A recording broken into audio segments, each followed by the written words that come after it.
This question is on organic analysis. This question is about compound X with the empirical formula C2H4O. Figure 2 shows the infrared spectrum of X. Figure 3 shows the C13 NMR spectrum of X. And the H1NMR spectrum of X shows 4 peaks. Look at the table 3. You'll see those 4 peaks down below. It's got the chemical shift, the splitting pattern, and integration values. So what we've got to do is use all of this data, including the empirical formula, to identify compound X. So your job here is to piece together and find out what compound X is using the IR spectrum, all the wavelengths, the CNMR in the second bit of data, and in the third bit of data, the NMR.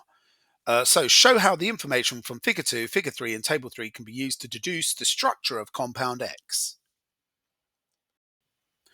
Essentially, you're going to get 5 marks for using the data from the left-hand side there, and 1 mark for the final structure. So this is probably the hardest thing in the whole available chemistry to do, organic analysis. You can still get 5 out of 6 without coming up with the correct final structure. But I'm going to show you how you can piece it all together, although it's pretty difficult to do on video like this, but let's go.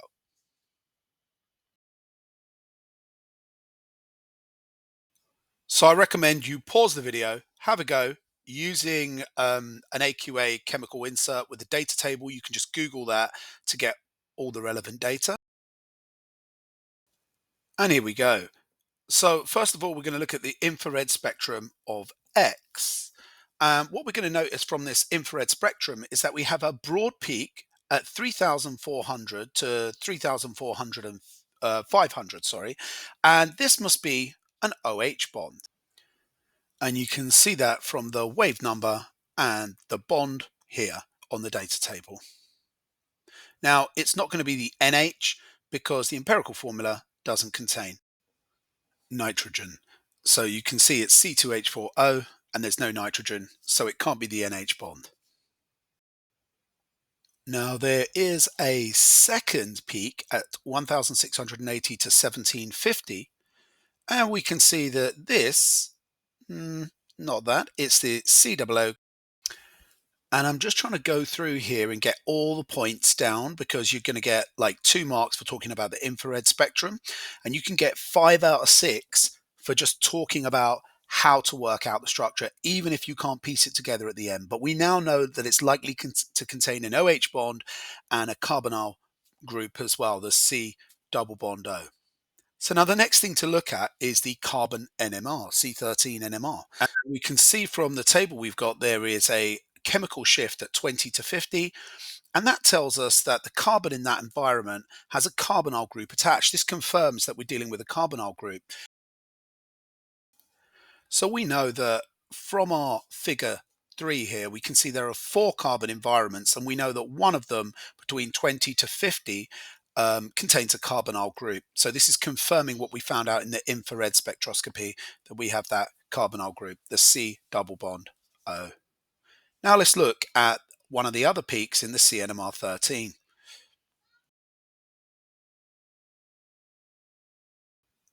And again at figure 3, we'll see one of the other peaks is between 70 and 75 as a chemical shift.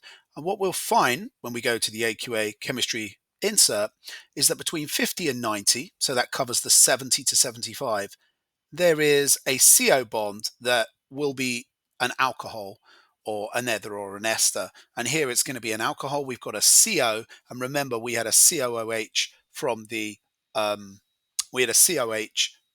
infrared spectroscopy. So that pieces it all together that we're probably dealing with an alcohol as well. And another of the peaks at 210 looks like it's going to be a ketone when we look at the data table. So we've now got it kind of confirmed in our minds that we've got a carbonyl group separate to a hydroxy group, not joined together as in a carboxylic acid. So now when we look at the H1NMR spectrum, which we've got a little table at the bottom, we'll find there's a peak at 3.99 chemical shift. We'll find that it has an integration trace of 1, meaning there's only 1 hydrogen in this environment. So you need to write that down, and that will get you a mark. And you also need to say that it's a quartet. And what does the quartet tell us? It tells us that the adjacent carbon has a CH3 group. So that shift at 3.9 tells us we're dealing with this here. So we've got one hydrogen with the integration trace. We're dealing with a C to the O bond, but we know that the adjacent environment has three hydrogens. So now we're going to build this section of the molecule. We know there's an R group connected to an O. We know the carbon had one hydrogen. There's our CH there. But we know that as it was a quartet, the adjacent carbon had a CH3, a methyl group attached. And we need to write that down. So we're looking at COH. This is our environment, but the quartet tells us there's a methyl group attached. If you put that information down, you're going to score more marks. Let's look at the next part of the chemical shift. So at 3.7, we have an integration trace of 1, meaning there's one hydrogen in the environment. But when we look at the data table, we can also see the structure here. So we've got this hydrogen here, and it says there's only one hydrogen in that environment, and it's connected to a C and an O. So we're looking at this group here circled again, and as it is a singlet, it means there's a carbon environment attached or another adjacent environment with no hydrogens. So we can presume this. The adjacent carbon that I've drawn here has a carbonyl group and therefore no hydrogens attached. So that could be what is attached to this COH. So you just need to point out what the singlet tells you, that the neighboring environment has no hydrogens attached.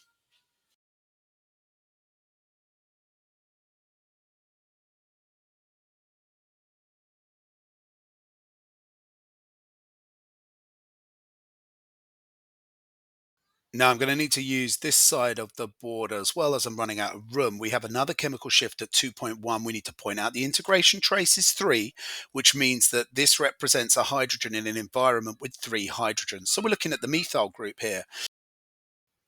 And this shows us that we're looking at our hydrogen being a methyl right here. So 3 hydrogens there.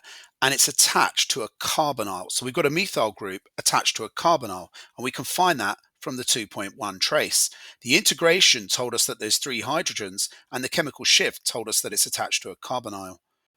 So from what we pieced together earlier, it would make sense that this group with the carbonyl and the methyl attached, I've circled in blue here, would be attached to that earlier group we confirmed. And what could the R, the missing R be? Well, we know there's an OH, so maybe that's a hydrogen. Let's check out the chemical shift at 1.2 now. And 1.2, we know has a methyl group because it has an integration trace of 3. So it's another methyl group. And we know that it's a doublet, which means there's one H attached on the adjacent carbon. And we can see from this. So this information is really confirming what we found earlier here circled in yellow, that we got a methyl with a carbon with one hydrogen attached. Okay, and we can look here with the chemical shift to find that it definitely was a methyl group. So that integration trace told us there were 3 hydrogens, and the fact that it's a doublet, well, that means there's a carbon attached, which I'm drawing here in brown with one hydrogen off of it. And of course, we already had this earlier from our IR spec. So now we need to just put together everything we know, which I'm doing here in blue. We know we've got a C with 3 H's, a CH coming off of it, and an O. That's probably going to be a hydrogen coming off of that O. And we know we've also got a carbonyl group coming off as well, which we worked out from earlier. So we know this is probably an H there from the OH from the IR.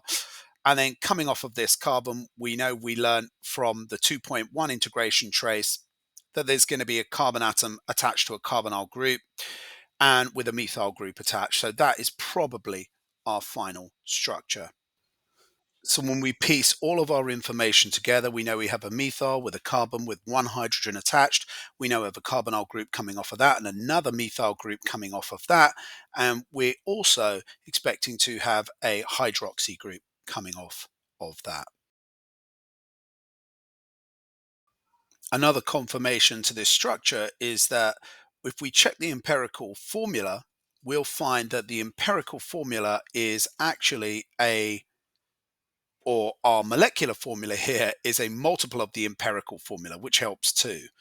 So you can see it was C2H4O, our empirical formula, and this one that we've drawn has C4H8 0.02. So it's a multiple of that, and it's further confirmation we've got the correct structure. But as I say, setting out your working out will get you 5 marks, and the final structure, which you piece together with a bit of detective work, will get you that 6th mark. If you're going for an A star, you can do that by getting 5 out of 6 for explaining all the data. With plenty of exam practice at NMR and organic analysis, you can become an expert on these very difficult questions. I'm going to make lots more videos on these because these are the hardest ones and hopefully some better ones, but this is just part of an overall exam pack. So, yeah. Anyway, hope you enjoyed. Hit the like. Let's get to the marks. I can't handle the stress no more, dog. These damn A levels.